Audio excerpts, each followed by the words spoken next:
Welcome to Not Milk Never Milk. Subscribe if you're lactose intolerant. You already have your HTML file and JS file. Now link them so the browser can run code. Add a script tag pointing to app, JS just before the closing /body to ensure DOM elements load first. Once done, save both files and open the HTML in a browser or live server.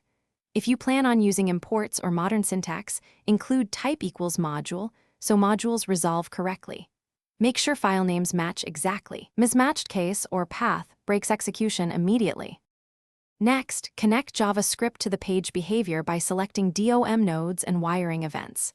Use document. Query selector or get element by ID to grab elements, then add event listener to respond to user actions like click or input. Once event handlers are in place, manipulate classes, text content, or attributes to update the UI. If your script runs in the head, wrap logic in DOM content loaded or window. Onload so elements exist, otherwise place the script at the end. To finish, validate functionality and harden the code. Open Browser DevTools, check the console for errors, and use console. Log to inspect variables. Once behavior matches expectations, refactor by separating logic from DOM manipulation and write small, testable functions.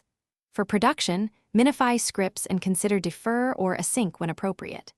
If something fails, first verify the script path and console errors. Then confirm element selectors and load timing. A single missing character in a selector often causes silent failure, so inspect.